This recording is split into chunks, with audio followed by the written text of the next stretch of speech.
All right, let's do this. Peanut, if you're staying in the room, no talking.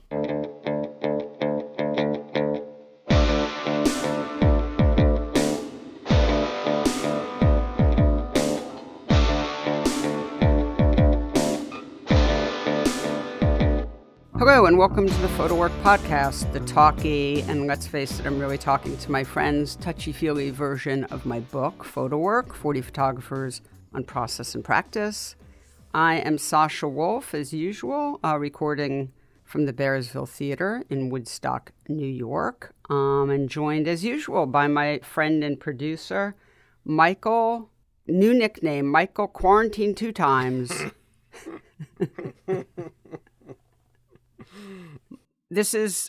By the way, you can thank me later for giving you your mob name, because that's it. There it is. So if you have to go do a job with Johnny One Eye, like get rid of some crime boss. Oh, I'll take quarantine 2 times. Yeah, you don't want to be Johnny One Eye. No.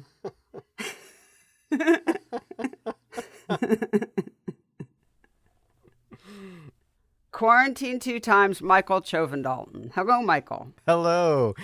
Yep. I think it's just the life we're going to have until we're all vaccinated. If you have, and I'm sure many others are going through this, if you have children in school, they're probably going to be contact traced at some point, and then you all have to figure out what that means for the rest of the family. I think you should turn this into some sort of like social experiment whereby you just flat out say, okay, you know what, I'm not going to leave my house for 90 days, or maybe you should make it even longer. You could see if you could turn your house into a completely like sustainable, like one of those communities in some like geodome out in the desert somewhere, and geodesic dome, and you could just turn the like rec room into a root cellar. Start our hydroponic farm. Just go all in, accept your fate. You're never leaving the house again. No. So a couple things. One, if people hear the sound of synthetic fabric rubbing up against itself. It sounds a little bit like Patagonia. Right.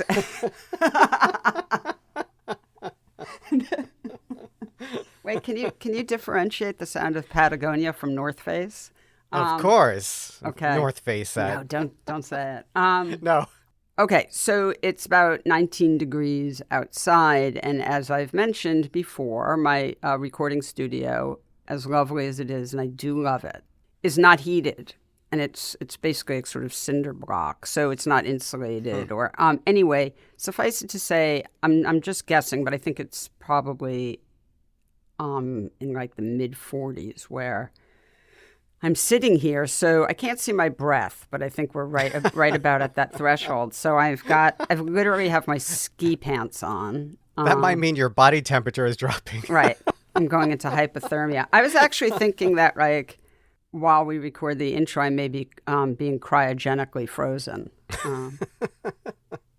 Bonus, fringe benefit of recording the intro. I'm gonna leave here today, and I'm gonna be 5 minutes younger. My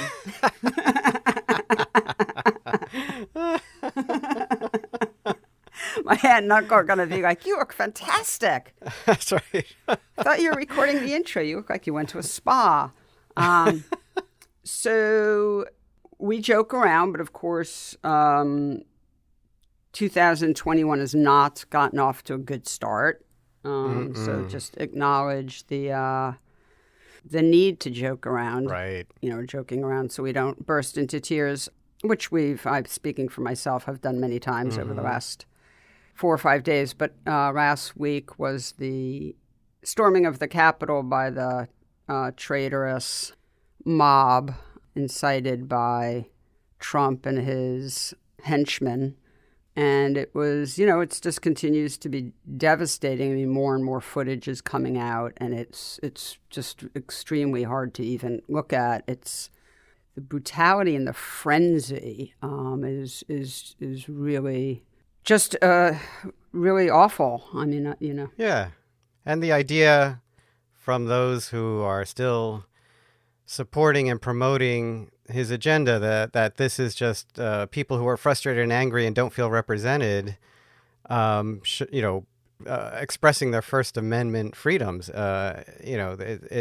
It's gone way beyond Oh, that. yeah. I mean, look, we all feel frustrated and angry and not represented at different times, if not all the time. I mean, that's part of living in a democracy. Right. So that's no excuse for being on a murderous rampage and being susceptible to either letting yourself being whipped into a murderous frenzy or doing the whipping, whatever it is. There's no excuse for any of it. And I hope that everyone's brought up on charges. There should be one set of laws for everyone. And I'd like to see anyone who had anything to do with this prosecuted, and including, the president, whether it's in a court of law, whether it's impeachment, whatever it is. But it's got to be done.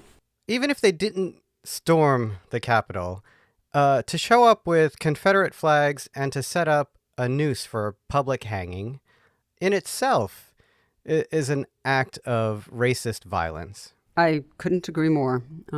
So let there be justice. And, we'll just continue to hope. And for those of you who pray, hope and pray for better days to come. Yeah. And on that note, let's get into it. So how did you find this week's interviews with my friend, great photographer, Kristine Potter? Did you enjoy the conversation? Yeah, I thought this was such a warm conversation between two friends.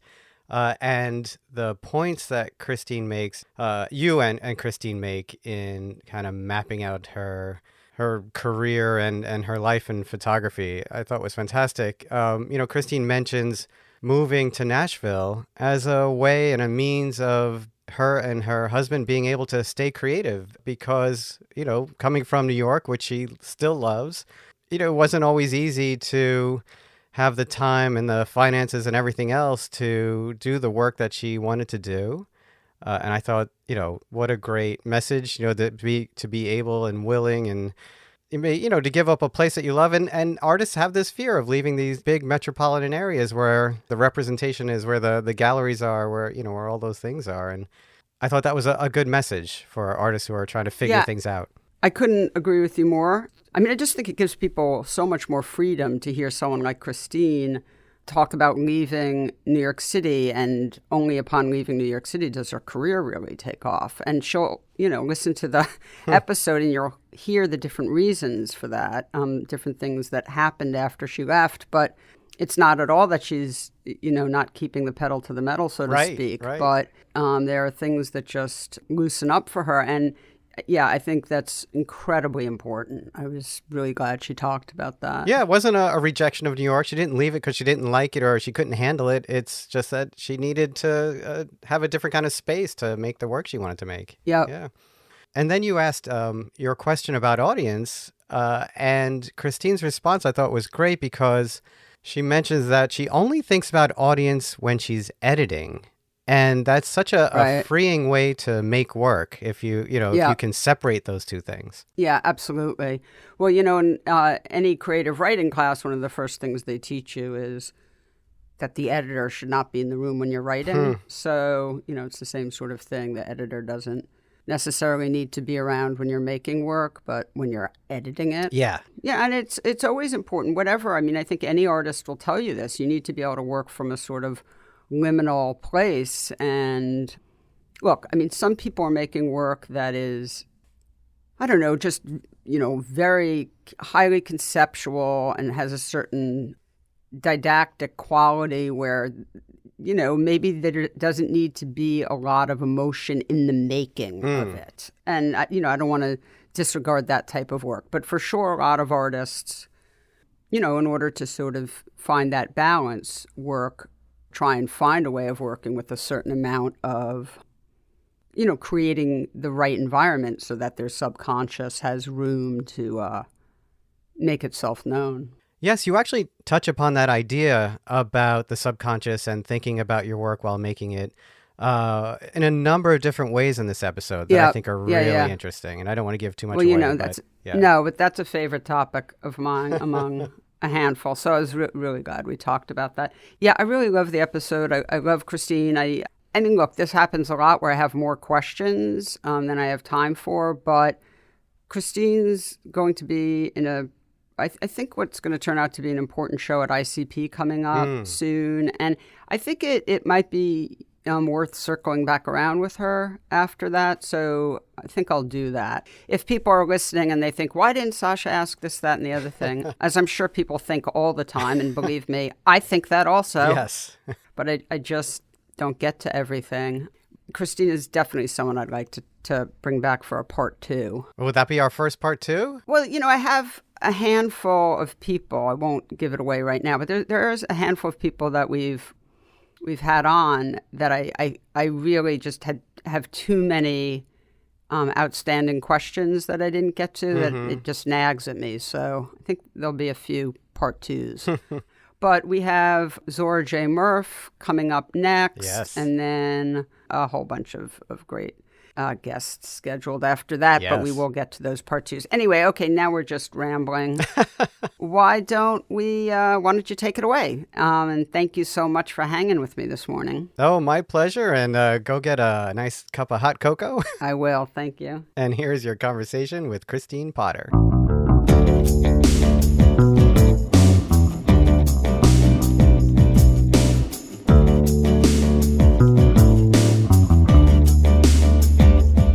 Kristine Potter, welcome to the podcast. I'm really happy to be talking with you today. I feel like the podcast is a little bit like how I get to catch up with my friends, get them to do the podcast. And so thank you. Thank you. I'm super happy to be here with you, wherever we are. I know we're virtually together. We're virtually together. Yep, that's the world we live in now. That's the safe way. So you're in Nashville. Yep, I am. And three thoughts all at once. One is, how have you been coping with, pandemic life? 2 is, of course, our listeners probably don't know exactly, how you wound up in Nashville. And then 3, of course, I always want people to tell my audience how they what their photographic journey has been like. So tackle those 3 things as you will. All right. Well, I'll start at the beginning. Your last question is how I got here in general. I grew up in Georgia, in a small military town, and most Army brats move around every 2 years, but I had this really uncommon stasis, I guess, where my father took a job, and we really were in this small town for all of my formative years. And so I ended up going to the University of Georgia because I guess it's called the Hope. Yeah, it's called the Hope Scholarship, was instituted when I was in high school. And that sort of said that if you had a B average in school, you could get tuition to a state school. And I had dreams of leaving the state. I mean, just as quickly as possible, but free tuition was attractive. So I ended up at the University of Georgia. And, I majored in all kinds of things there, trying to figure it out, and settled at art history, and was really involved in the music scene and ran the radio station. And, I had this very creative life, but I wasn't necessarily a creative person. I just was like curating it, either visual arts, working at the museum, or the radio station. Anyways, the art history program was in the art school, and so I was required to take a certain number of studio classes. And instantly I thought, well, photography's the most interesting. I've always been kind of interested in that. And I remember looking at the schedule of classes, and I didn't want one too early because I was usually in the rock clubs at night going to shows. And so so I found that class that was like a girl after my own heart. Oh, choosing what to take by what time the class is. Yeah, I was definitely not a super morning person. So I took the midday class that was available, Photo 1, and showed up first day. I have no idea who this is, but my professor is Mark Steinmetz. Oh my God, And so I just, that's and in amazing. retrospect, I think, I've never asked him this question, but I'm pretty sure he didn't teach an early morning class because he would always photograph in the morning, and in the late afternoon and midday is when he did like work. So it makes sense This is that fate. yes, this is fate. We had two completely separate reasons to end up in the same place at the same time, but it changed my life. I mean, really, really rapidly. He introduced me to this whole new language. I really went down the rabbit hole, and that's what I wanted to do. And that's kind of all she wrote in terms of how I came to photography. I mean, I just didn't want to do anything else. After that, strangely, I think it was, he didn't teach that much. He taught like one class a semester or something. But a year or two later, I was moving every year like a lot of college students do. And I ended up moving onto this street, and I realized I lived basically across the street from Mark Steinmetz now. and, I knew that there's so much to learn from this person. I just knew that instinctually. And so, I definitely would try to tag along. If I saw him going out on a photo trip, I was shamelessly sometimes asking to tag along, or just, what can I learn? What can I learn from this person? So really grateful for all of that provided for me, photographically and otherwise, I think. What can I say? After school, I still really had the compulsion to get out of Georgia. So by a series of wild and crazy in love circumstances, I moved to Paris, France. And, that's a story all in of itself, but I did have to get a job.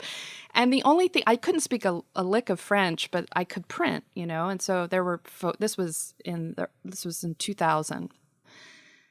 And someone helped me write a resume in French, and I dropped it off at all the photo labs in Paris. And I got an email. Thank God it wasn't a phone call. I got an email inviting me in for an interview, and I was terrified because, again, I can't speak French, but I had this box of prints. And so I just went and I put that box of prints on the table, and I pointed at it, and I said, I can do this. I can do this. Do you need this? And they did. And they hired me. And it turns out it was this really big lab that handled, all of Magnum's work, Pierre Gilles, William Klein. I mean, the big people. And it was my first job. It was my first post-college job. And, I got my darkroom, and I just printed all day long. And the fringe benefit to that, of course, was that I was shooting color film at the time. I could drop off film when I got to work, and by the end of the day, the person who processes the film would have processed my film in a batch with others, Yeah, it's amazing. And so she would bring it up. I was making contact sheets at the very beginning. I was just making contact sheets for 7 hours a day. But I would stay after work and work on my own pictures. And so I could really sustain at that time a true engagement with, making work and developing it and printing it, which is such a challenge for a lot of people. I mean, it's different now. Students have access to digital. This was a really pre-digital time. So that was just incredibly, I tell my students all the time, get a job with good fringe benefits, get a job that puts you close to the things that you need access to. And for me, that was a lab. And God, I learned so much there because instead of just printing for myself, I had to solve all kinds of photographic problems, from fashion through, journalism, to, kind of fine art, artists coming in. And you learn a lot when you have to print for other people. So that was great. I stayed there for about 3 years. And I learned French. Turns out your coworkers really don't like it when you can't speak the language. So I had to learn French very, very quickly. And anyways, after a couple years of being there and really feeling like I did, the art world in Paris in the early 2000s felt so provincial to me.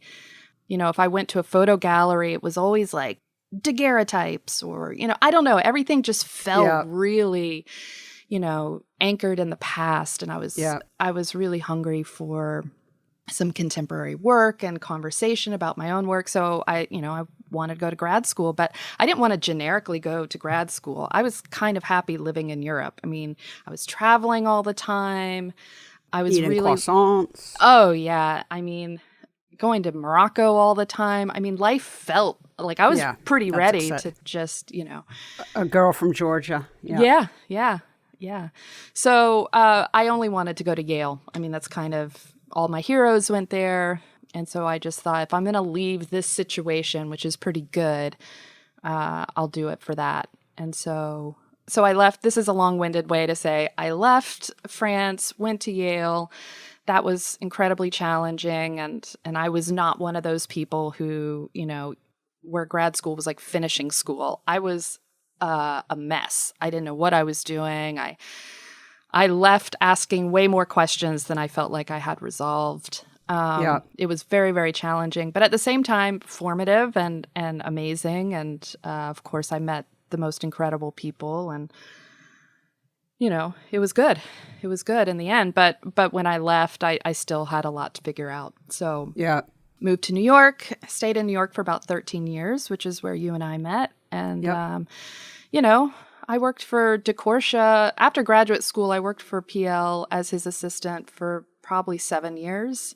Wow. And that was incredibly formative for me too, just being on the inside of a career like that, and working with the galleries and just learning how you sustain any the of art that. world ecosystem. Yeah. Mm-hmm. Yeah. I mean, I have a lot to say about that too, but I mean, as it's interesting that my two pillars ended up being kind of like Mark when I was first coming to photography, and then out of grad school, it was PL. And, I learned a lot, very different things from both of them, but helpful. And you wound up teaching at Purchase, my beloved Purchase. Yeah. I taught at SUNY Purchase for almost 10 years, actually, and just loved the students there, loved a lot of my colleagues. One of the best places, one of the ugliest, best places. Isn't it strange? Yeah, it's totally bizarre. It's really hard to explain to people if they see it, why it's so great, because it's so not pretty. But growing up near military bases, it felt familiar to me. There's something incredibly regimented and Oh my God, that's hilarious. Yeah, it is a bit. Well, I'm sure you heard the rumors that it was built to make it difficult for there to be uprisings. Yeah. There's all these tunnels, that are under that connect underground, and that's so that police can move swiftly to stop any And the big wide open areas. Right. But, I know. Okay, we won't go down there. But it is an amazing school. As I often joke around, I'm sure I've said this on the podcast before, they literally had to ask me to leave because I'd been there for 5 years. They were like, you have to go now. And I was like, I just absolutely knew that nothing in real life would ever be as magical as walking across that big expanse at Purchase. And literally there being students, classical students practicing some opera, and then someone with an easel painting. Yeah, and then some dancers leaping. dancing. Yeah. Right. Film students with film cameras. I mean, it was like, I used to joke, it was like I don't know, young people get this reference, but it was like going to school at the movie Fame. Yeah. Except even better and more like debosh, really, honestly. Yeah. But, there's that too. And having not been a student there, I was only privy to the other, how that affected the students. Right. But I will say, the students I taught there were hungrier than anywhere else I've ever taught. And I've come to realize just how important that is, especially in this field, in any of the creative fields. If you're not ambitious, if you're not hungry, it's just really, really hard. If you're not passionate, Yeah, I agree. And I think I still haven't met students quite as passionate as I did there. So. Oh, that's so wonderful. I mean, is another conversation, because I do think that's connected to it being a state school, but and the sort of socioeconomics of that to some degree. Yeah. Anyway. Well, we'll fast forward. I'll just fast forward very quickly. Yeah. After about sound 12, effects. Yeah, 12 or 13 years in New York, my partner and I at the time, now husband, we just were kind of ready for something else. He's a professional musician, and so we were looking for cities where we could both be creative and maybe live life a little more affordably. And yeah, I had just started making work in the South again. I was taking trips down, and when we look at a map, where can musicians make a living? LA, New York, Nashville, and his instrument is really one that's probably most specifically used in Nashville. So we decided to do it, and it put us closer to my family in Georgia and his family in Iowa. So we just jumped. We didn't have jobs. We knew some people down here who had moved from Brooklyn, quite a few actually. So we weren't jumping totally into the void, but it was a little bit like that. But we've been here 3 years now, and it's been really great. It's been a really good 3 years for both of us professionally, and life just feels a little bit more manageable here in the day-to-day, which is particularly this year has been really great. It's interesting you say that, because I was thinking that it seems to me like you've been working really hard, plugging away for a while, and the past few years do seem like there's been an acceleration as far as recognition in the art world of what you're doing. Does it seem like that to you? Or Yeah, I mean, I would say about 6 months after we moved here, we looked at each other and we're like, okay, let's take the temperature. How are we really feeling? Because of course we missed things about New York. We love New York. How are we really doing here? And both of us had the same, just completely earnest thought, which was, I feel more creative. Like I have more space in my mind to be creative. And is that the less stress, you think? I think so. Yeah. I think it's just the less, going to the grocery store is easy. Everything is just easier. So all that planning you have to do, like I'm going to leave the house this morning, but I'm not really going to come back to my apartment till 11 p.m. So I need to carry all these things, all that stuff you do in New York that just you become habituated to it, all adds up. And when you don't have that, or at least for us, like suddenly we had all this space to be more creative and more, just more energy for that. So yeah, that's like a real thing that I didn't anticipate, and it really helped me. Yeah, I mean, I always tell young people that they should not, fall for the myth of the tortured artist, because I actually have found in my years and years and years of both making work and representing many, many, many artists and working with many artists over almost 20 years, that when you're really stressed out and you don't know how you're going to pay the rent, etc., that just takes up space in your mind. It's really preoccupying. It really is. Even if it motivates, even if you think you're like kind of the kind of person who drives on that energy, you do, but it depletes you. And if you don't have to spend all the energy doing those things, then suddenly you have all this excess, that you can use. And that was true for us. And at the same time, God, every time I come back to New York, I'm in love, and I miss it, and I miss the energy and all those things. But I feel good here right now. And I wouldn't have given up the 13 years I lived there either, because I learned so much and I got to be exposed to so much. It's really wonderful to hear you sort of identify the move and the having less stress, since I'm always preaching that to people. It's nice when someone, it's like not making it up.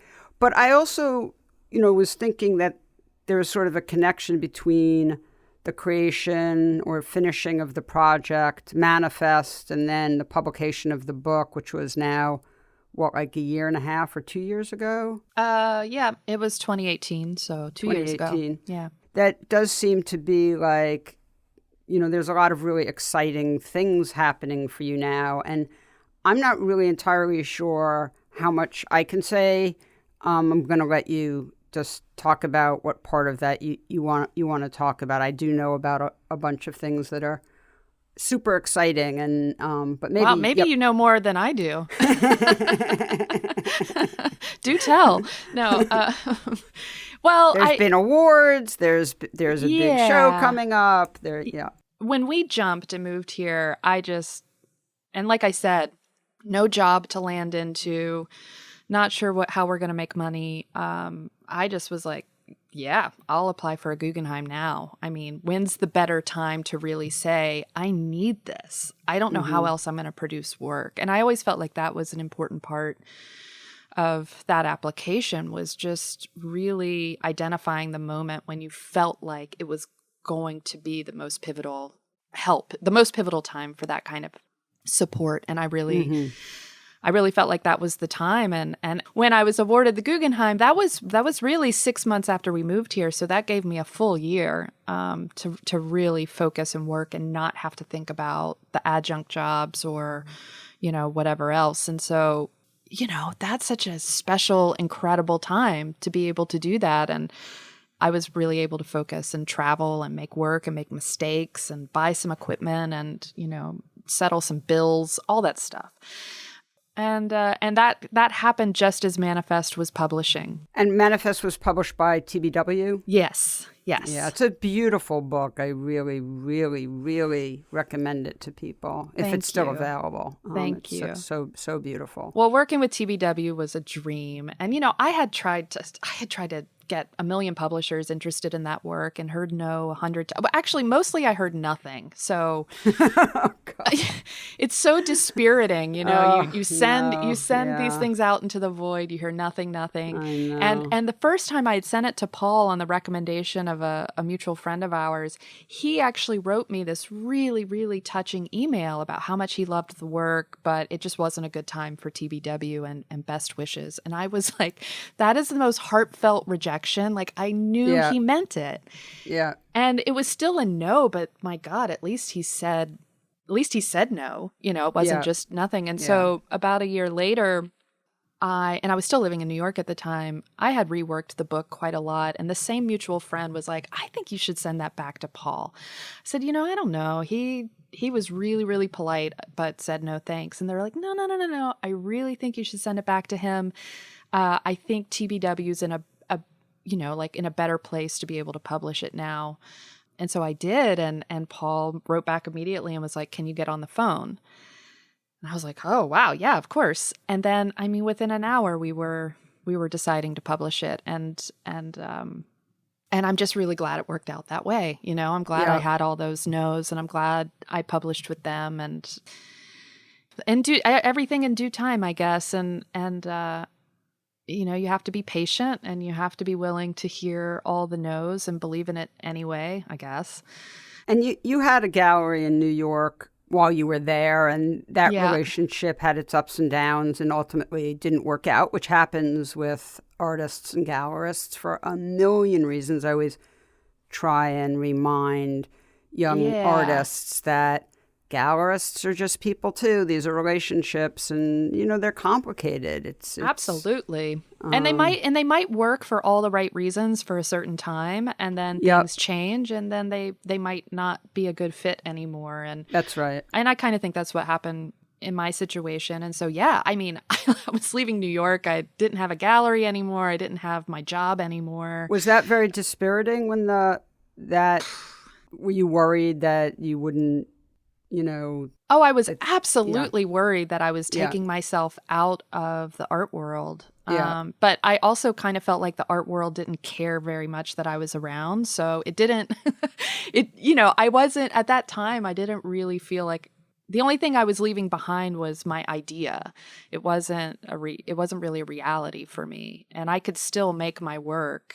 And also the other thing about having been there for a while is that I could still call people. I could still come back to the city, and all those relationships still existed. So I felt like I'd been there long enough, put it that way. I want to ask you some specific questions about your work. But before we get to that, let's just tell folks about, I'm sort of alluding to a show at ICP that you're going to be in that's coming up. It's unclear when it's going to open because of the pandemic, but it's pretty great. And can you just tell us a little bit about that? Yeah, Paul Graham has curated me into a show alongside, I think, 8 or 9 other artists, all dealing with the American kind of documentary practice, or a reimagining of the documentary practice inside of America. So not all of the artists are American, but they all have bodies of work here, like Vanessa Winship and Stanley Walakawanambwa are both in the show. And then Gregory Halpern and Curran Hadelberg. And yeah, I feel incredibly humbled to be included alongside of all of those people whose work I admire a lot. The show's supposed to open at the end of January, so we're hoping that still happens. And there's a big book that Mac is publishing. Gosh, it's like 200 pages, I think, but pretty significant sections for all of us. And then some essays by Paul and David Campany, who's the director of ICP now. Yep. So yeah, it's been interesting. Again, this is a big show that's for me a real stepping stone, I feel like, but it's all happening virtually, at least the planning of it, and that's just our new normal. But it's very exciting, and all the work's printed and it's off to the framer. So as far as I know, it's going up. And the book, I think, is going to be really great. So, I mean, I think this is a career. And so I just want to, do what I do often on the podcast, which is try and sort of do an audio version of taking a highlighter pen and underlining something. So I just want to underline, you said it felt like perhaps the art world when you were in New York didn't really care about you. And I understand that that's how it felt. I feel that the art world often doesn't care about me either. I mean, we all feel this way about the monster that is the art world. But ultimately, you're an artist, and you did what you should be doing, which is you went about your business making work. And at a certain point, when you had enough work made that people had an understanding of who you are and what you're doing, because you can see these patterns and things you're preoccupied with over the course of many bodies of work now, you put that together with just sheer serendipity, because that's what happens in life. Yep. You put that together in a stew, you have a career. And that's where you are now. And, so to me, it's just a really wonderful example of patience, and just keep your head down, do your work, make great work, and be dedicated to the work. And, as I always say, try and be a good person so that you're as likable as possible, because that always helps. That matters. It really does. And things will happen. I feel like you're on a really awesome trajectory right now. So I'm very happy for you, because as you know, I'm a huge fan of yours. So let me ask you a couple specific questions about your work. Sure. First of all, I don't know whether I was behind, although I'm on your website a lot, but it seems like you recently added some new pictures to Dark Waters. I'm so bad at websiting. No, you're terrible. You are. I'm awful. But you finally updated, so. Well, here's the thing. After the year I got the Guggenheim, I learned about this prize in Switzerland, the Image Vevey prize, which would support work for a year and then culminate in a big exhibition in Switzerland. And I thought, I need another year. So I applied, and I got a phone call from Dianita Singh. Oh, I love Dianita. She's so wonderful. So wonderful. She called me at 6:30 in the morning because they were in Switzerland. So woke me up. But I saw on my phone that the number was coming from Switzerland, and I screamed, which made my husband fall out of bed. So whole thing.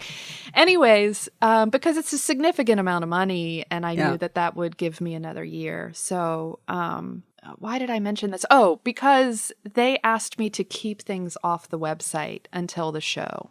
Okay. And so I really didn't update anything. A good excuse. Yeah. But that's just an excuse, because had they not told me that, I probably still wouldn't have done it. I'm just really terrible about keeping up with my website. So, okay.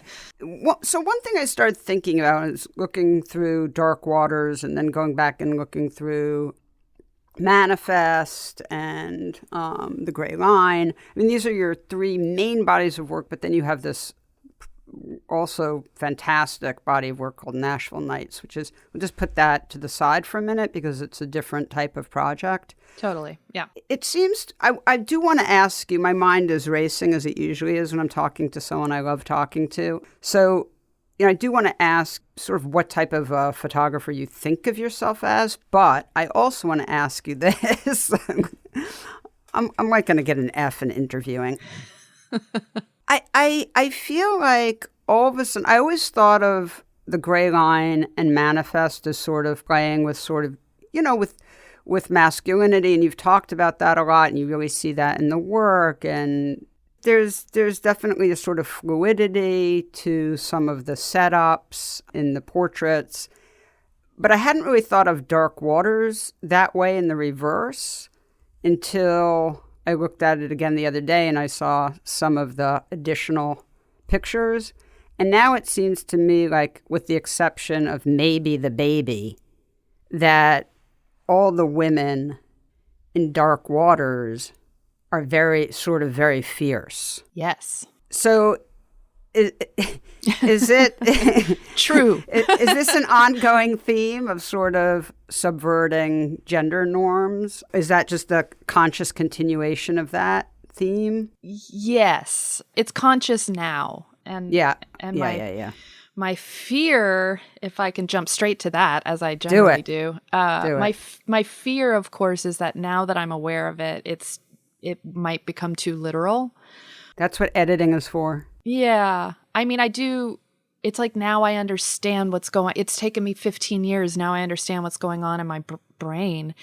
But, these portraits of women in Dark Water are a departure for me in many, many ways. One of them being they are really influenced by songs, and they're influenced specifically by Murder Ballads. And so, if you know about Murder Ballads, they're part of the folk tradition, and many of them they all detail a murder, obviously, but most of them detail a woman getting killed at the hands of a man for whatever inconvenience she represents. She got pregnant, or she's a mistress, or whatever. And a lot of these are kind of jaunty, really entertaining, upbeat songs. But if you parse through the lyrics of them, they're incredibly vivid and brutal songs where almost always the woman gets left in a river or dumped in the forest. That's where her body gets put. And so, as I was learning about these songs and really studying them and the history of them, and I was just thinking about how all these, if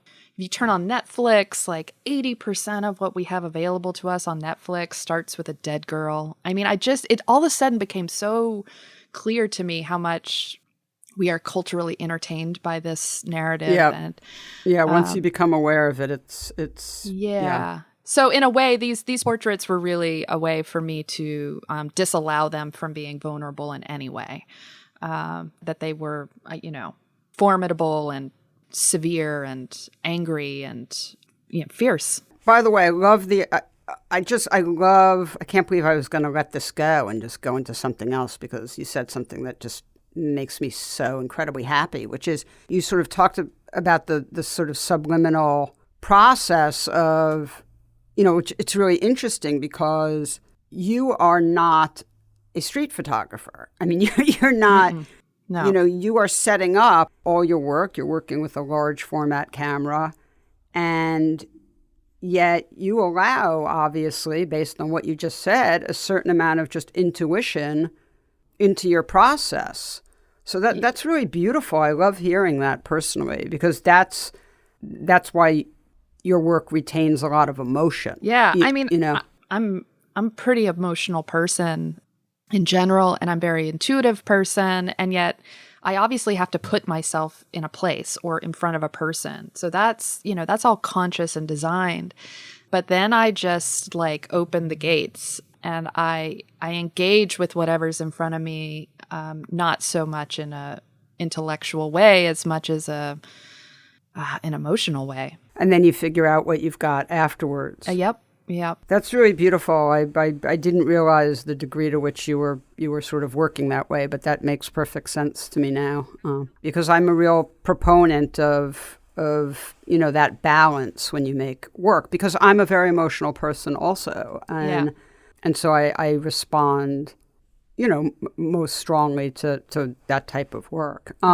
So I want to ask you this because I think you're really like in your own lane, and I want to hear how you define it. But how do you think of yourself? Like, what type of a photographer do you think of yourself as? What's so interesting is I think when I was younger and I so closely wanted to, make work in the style of my mentors, my chosen mentors, and how much I kept trying to do that. And I mean, to a certain degree, I think I did absorb some of the like kind of lyrical documentary style that I think Mark lives in. Yep. And PL, I learned from him a lot about staging pictures and sort of psychological ambiguity and just how orchestrated a picture can be and still feel completely open and unknowable in a way. Yeah.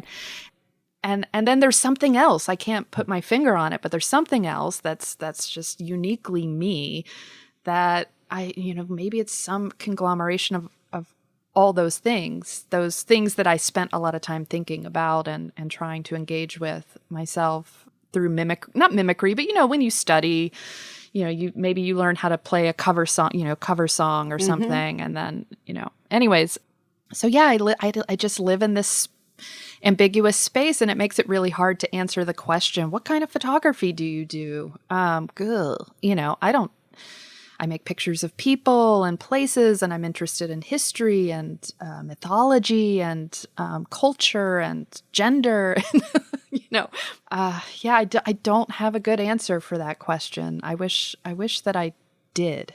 I mean, I can tell you that as an art dealer, I'm perfectly comfortable saying, to a client or an art consultant that I might be working with, if they say, what type of work is this, or how would you describe this person? I'm perfectly comfortable not having one word. Yeah. I mean, because it also provokes conversation. So you don't have to, it doesn't have to be neat and tidy. It really doesn't. I've never been good at the packaging of myself, which is one reason why I don't really keep up with the website, because it feels part of that. And I understand that. It's like a kind of thing. I don't want to put myself outside of myself to think about what I'm doing. I just want to be in it. And if somebody else I wants, understand what you're, So I never have good answers. I never have that like elevator pitch that I know we're supposed to have. I'll have some long-winded, just obtuse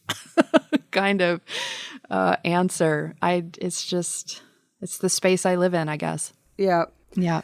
I think that's totally fine. And that makes total sense to me. It's like very self-protective, and it's interesting because it really feeds into my next question, which is, like, do you think about audience or who you photograph for?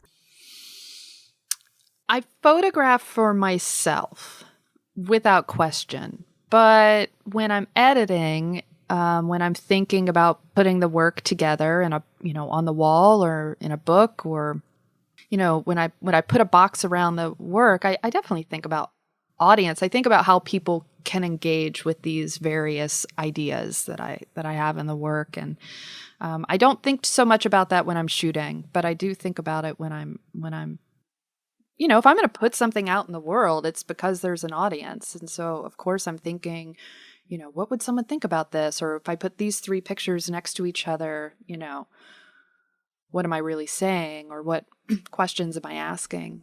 Yeah, I think about that. Do you have like a brain trust, like a group of people that you go to? Yeah. Yeah. I think that's so important. I never understand the person who thinks that they're like objective, they can be objective, and they're sort of going it alone.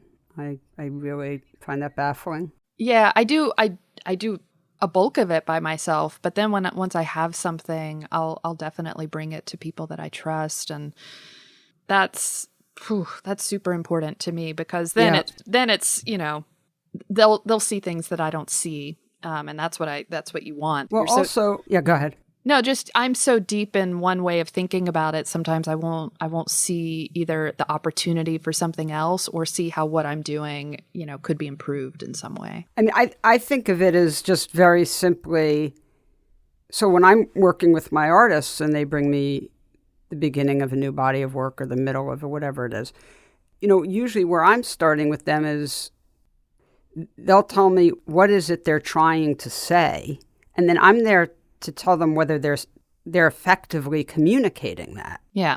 Or what you see, and then you see right. if it meets. Yeah. Right. Yeah. Because that's the thing I think that it's almost impossible for photographers to know, because you can't unknow what you know. Right.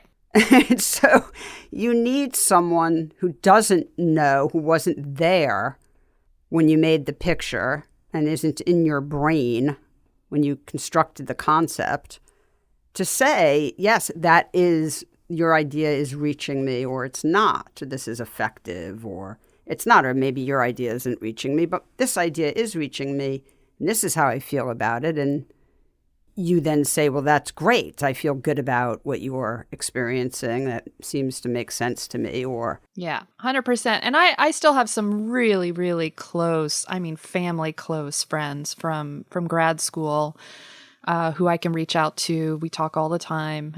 And then a few others I've gained along the way. Anyone I know? Why, I sure. I actually do talk to Stanley a lot. Oh, nice. Yeah. And but from grad school, I talked to John Lear and yeah. Ted Parton a lot. And when I moved down here to Nashville, there's a kind of group of women that I meet with. Not regularly right now, although we've been doing some meetings, some Zoom meetings, like Tamara Reynolds and Vesna Pavlovich and Stacy Kranitz and Rachel Boyo, who you've worked with, I think. Yep. So, we're not always all available at the same time, but, there's a kind of a crew of us who... that's fantastic. We just kind of... And Christine Rogers. Yeah, it's like it's like our coven or something. No, but this is so great. Good. It's so important to have. It's like a critique group. It is. It's so important. People get so funny about this concept, and yet... just read the history books. Read about who, 60 years ago, de Kooning and Pollock, everyone was hanging out. It's like that's the way it always is. And it's so helpful. You push each other. There's a certain amount of competition. There's critique. It's all good. Yeah, we had one the other night where, because we're on Zoom right now, Mary Fry joined us and Judith Black joined us. Oh my God, how fantastic. And I was just like, this little coven's growing into something now, virtually really, really interesting. So it's I want in. That's good. Yeah, we'll bring you in. We'd love to have you. Oh yeah. My God, yeah. That's awesome. It's fun. And listen, I'll bring work to the table once a year or something. Everyone. Yeah, people are sharing. Yeah, there's other people to talk about, but I've been trying to figure out how to make a book right now, and I feel just so kind of creatively paralyzed by COVID that I just keep moving stuff around and I can't see it. I don't think you're alone in that way. I know some people who've been just incredibly prolific during this time, and I love that. I've definitely not really felt that energy. Well, let me tell you something about my experience with artists during COVID, because like you, I'm also, constantly talking to a million artists. And so I've been feeling like I have a personality disorder. Like my moods are so all over the place. Yeah. And I find that with a lot of artists I'm talking to and working with, it's very similar with making work. So there are some very, very productive periods, and then some very, very... some periods of paralysis. And so, totally. And I've had, it's not one I've or the been other. Busy. This show in Switzerland was the biggest show I've ever done. And we started producing that in July. So it was deep in COVID times, and also trying to produce something in Europe. incredibly hard to orchestrate. So it kept me busy. I had mock-ups here in my studio, and we were just, Zooming every day with, it. And now with the ICP show has also really engaged me in that way. So in a lot of ways, my studio's, it's a complete mess, and that feels like things are happening. But most of it has been, exhibition related, which is a great thing. I'm certainly not complaining at all. I wish I could have gone to Switzerland. Yeah. That felt like a real miss. Yeah. We were all supposed to meet, Leslie Martin was on the jury for that, and Emma Bauquet and Dianita Singh and stuff. And we had all kind of said like, we can't wait to meet in Switzerland and have champagne. And so that didn't happen. Yeah, there's definitely a lot of, you and I both have a lot of friends who have had books come out, in the past 10 months, and there have been no book launch parties. And, it's really, you work so hard, and those pats on the back from people you respect and admire are so important. They really are. There's, sometimes I feel like people are ashamed to admit, how much that means to them, but there's no shame there. It's a really beautiful feeling when someone you admire. Oh, it's everything. Yeah. It's really important. It's everything. Yeah, we've missed a lot this year. A lot. Yeah, we have, but we'll get it back. Well, listen, I'm going to wrap us up. My attempt to always stay under an hour so that people don't turn me off.